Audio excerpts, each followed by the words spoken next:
Ballon d'Or as well. We're going to be speaking to Jim White. He's going to be joining us live from the Ballon d'Or. Rodri won it. Do you think Rodri deserved to win it, Jace? I mean, Real Madrid ain't turned up because Vinicius Junior ain't won it. You know, they got bopped at the weekend 4-0. I know, but then they found out that Vinicius Junior hasn't got it. You know what? Yeah. Stick two fingers up to you, like we ain't rocking up. We're the biggest club in the world, but I think they are. They had 3 players in the top 6. Fair enough. They didn't get number 1, did they? They didn't get number 1. I don't have an issue with Rodri getting it because, right. Here's my take on it. Right. Okay. Yep. Rodri's a brilliant player. Yep. So important to the team. Yep. He doesn't win you football matches. He's a system player. He plays in a system that Pep's implemented, and he plays it in the best in the world. Yep. Right? He's a fantastic football player. But individual awards for players who win football matches, like Vinicius Junior, like Harry Kane, like Cole Palmer, you know, like Bukayo Saka. Why are you being like this? Yeah, like so Mbappe. basically, you're saying anyone with a defensive mind can't win the Ballon d'Or. Is that what you're telling me now? Yes, that's what I'm telling you. I don't think Rodri can. So only an attacking player can win the Ballon d'Or.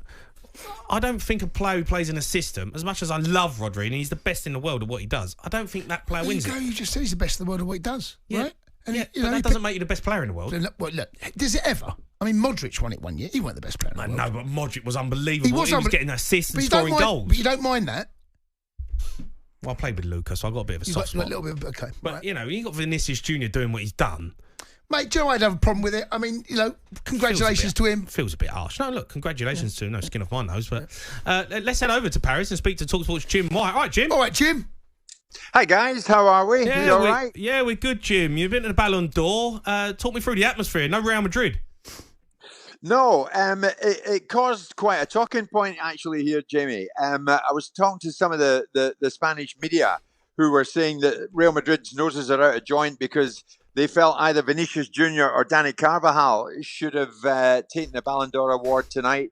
And, of course, they got wind of the fact that it was going to be neither, and it's gone to Rodri. Funnily enough, Jude Bellingham. Vinicius was second and Jude Bellingham was third.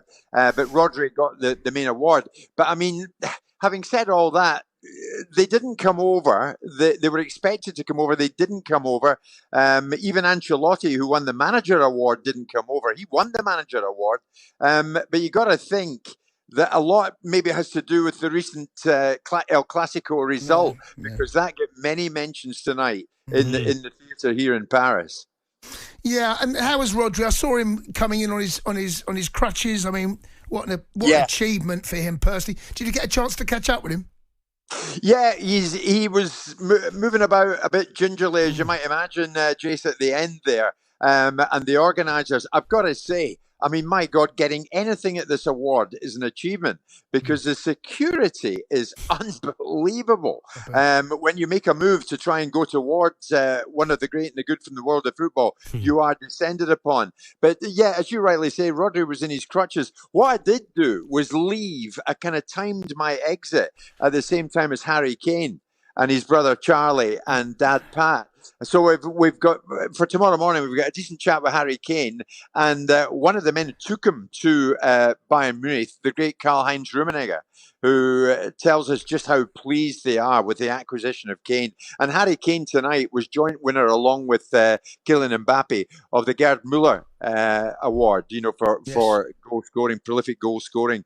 But it was quite a night, and Lamine Yamal won the young player award. But Barcelona, I mean, there was a real buzz anytime anyone from Barcelona get a mention, purely because of that 4-0 weekend win over Real. Yeah, I mean, they were really good. It feels like Barcelona are back, doesn't it, with the manager? Hansi Flick's gone in there, doing an incredible job. I watched the game. It could have been 6 or 7 against Real Madrid, really. Bellingham struggling a little bit, Jim, isn't he? You know, he hasn't found his form, and there's been, you know, starting to talk about the role that he's playing in the side. He played a different role at the weekend. He almost played right midfield. Oh yeah, I mean, no doubt it's a fork in the road. It's certainly a bump in the road, Jamie, for Real Madrid, the result at the weekend there. And that was all the talk here amongst the European media, as you might imagine. Interestingly, 2 Manchester United players here tonight, Kobe Mino and Garnacho, neither of whom, of course, were going to be speaking to the media. They both fairly swiftly moved into. Well, they had to get back for that EasyJet flight, didn't they, Jim? Well, exactly, mate. I think they'll be out of here quick style. Yeah. But I mean, it's a long night, Jamie. My God, it's a long, long night, and it takes so long for the people to get in. I mean, there were thousands outside this theatre tonight trying to get a glimpse of them all as they arrived. And as I say, security is so tight.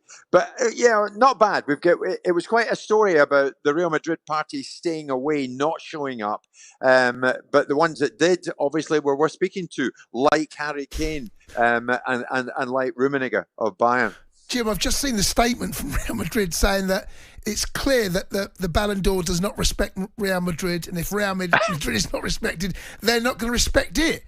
I've just seen that. Have you seen that statement? Yeah, I've seen it, yeah. Well, I mean, it's nonsense, to be honest, Jason, because they do respect Real Madrid. They won the team award, and they also won the manager award with Carlo Ancelotti. Yeah. So, I mean, they're just absolutely miffed that neither Vinicius or Dani Carvajal, either of whom they say would have been worthy winners, didn't actually land it tonight, and that it went to Rodri. So poor old Rodri standing there thanking everybody, but what in the eyes of Real Madrid, who weren't there, not the most popular winner. And the thing is, as well, if they know Rodri's going to get it, Real Madrid, the Spanish football club, he's a Spanish legend now. Rodri, he's won on the Euros.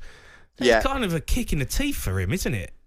Well, you're so right. Do you know who came up to me and was extolling the virtues of Rodri? Was one Dani Olmo of Barcelona, and we had a chat with him as well, and he immediately goes back to that final in Berlin that was the making of all of them, and that was a major turning point for the likes of himself and Lamine Yamal and even Rodri, who of course only played part of that match.